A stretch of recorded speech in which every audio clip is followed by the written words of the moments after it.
And now, it's time for another Dice Tower review with Tom Vasel.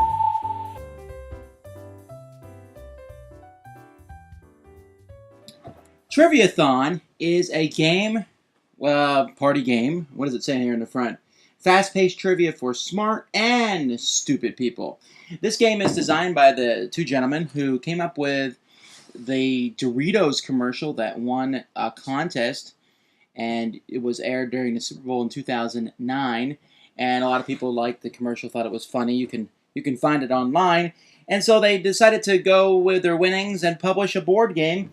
And Triviathon is the result of that. Triviathon's an interesting board game and has elements of other games, which maybe wits and wagers in a sense. But I mean, it's interesting because if you're smart, you'll do well at the game, and if you're stupid, you have a chance to do well at the game. The best way to show what that means is to look at the game itself. Here's the board for the game, and basically it's very simple. Players are going to be moving around the board with their pawn. The first person to cross the finish line is the winner. There are a few spaces on the board that when you're on those, like for example, it says on your next turn, if you don't like the results of your answer, you can provide a second.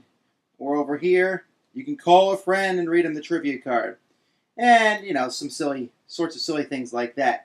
But the game really revolves around the cards. On your turn, someone else is going to draw a card and read you a question from that card. There are three kinds of questions from these cards, and I apologize for spoiling three of the cards for you, but let's take a closer look at these. One of them will say something like this: to what colored space do you want to move? And then it offers you four things. For example, the color of the French language known as, well, I'm not going to pronounce that because I'm not French, or the color that Leonardo da Vinci said represented water, the color of Snot Rod in the Disney movie Cars, or the color of the Oompa Loompa skin in the original Willy Wonka movie. Now, you're going to pick one of those answers. Even if you don't know what any of those are, you have a chance of getting the color you want.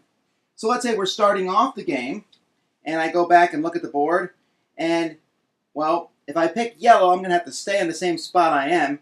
But if I pick red, I can go all the way up. So I'm going to try and find one of these that picks red. So I'm going to go with the color of Snot Rod in the Disney movie Cars.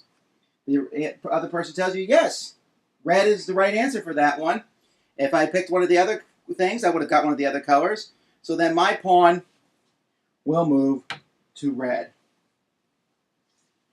The other kinds of questions are very similar. This one says, how many spaces do you want to move? And your answer is going to be 0, 1, 2, or 3. But it has a list. So you look at that list: American, Andromeda, M33, Bridal Veil, Horseshoe, and Keel. You are read that list by the other player, and then you figure out which one of these answers is the 3, hopefully. The number of handguns listed, the number of galaxies listed, the number of parts of a sailboat listed, the number of Niagara waterfalls listed. Now I look at this and I don't know much, and I'm thinking to myself, I know Andromeda is a galaxy, and I'm pretty sure M33 is a galaxy. And maybe there's a horseshoe galaxy, so I'm going to guess galaxies. And unfortunately, only Andromeda and M33 are galaxies, but I still get to move 2 spaces. It's a good thing I didn't pick handguns. So then again, my guy would move 2 spaces.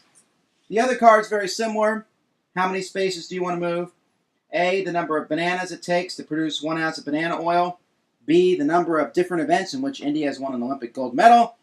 C, the number of Smurfs on the cartoon series that were female. And D, the number of fathoms you are underwater if your depth is at Mark Twain. Now, I remember reading about the Mark Twain thing, and I think that was 2. I'm pretty sure the Smurfs, I only seen Smurfette, so I'm pretty sure that's just 1. So I turned the card over.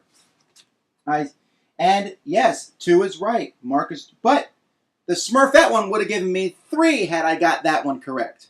And because there was 2 obscure female characters who were Smurfs. Did not know that. And so basically, that's what you're going to do on your turn. You're going to have someone else read you a question, and then you'll move 0 to 3 spaces based on your knowledge and or guess.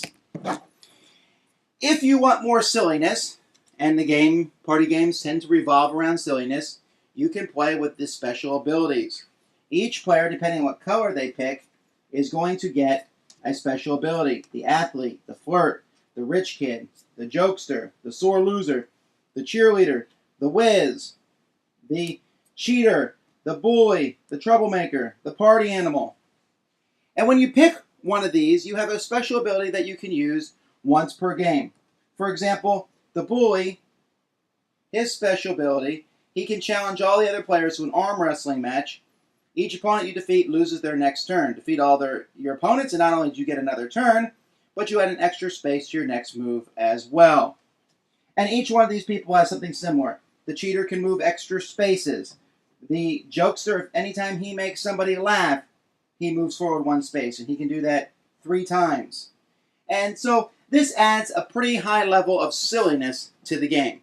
The initial idea for this game, in which you are asked questions and then you pick an answer, and your answer is 0, 1, 2, or 3 based on the answer you pick, that is great.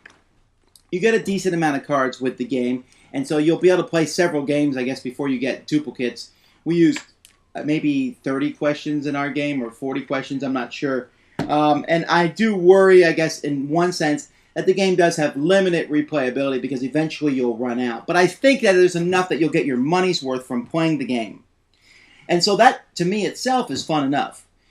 If you add in this stuff, then you go beyond the realms into the silliness genre, which some people love and other people abhor.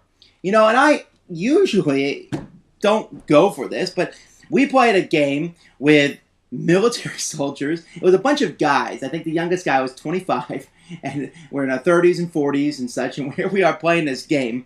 And one guy had was it the party animal?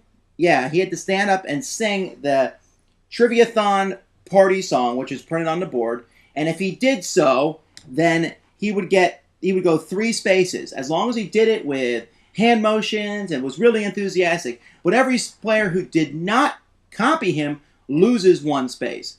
So he said, I'm doing this. He got tired. He was in last place. And so he stood up. And so I went to the door and looked to make sure no one was coming into the room. And all 6 of us were standing there doing motions and following whatever he did. And looking back, I said, I can't believe we did that. And I was almost falling over laughing so hard.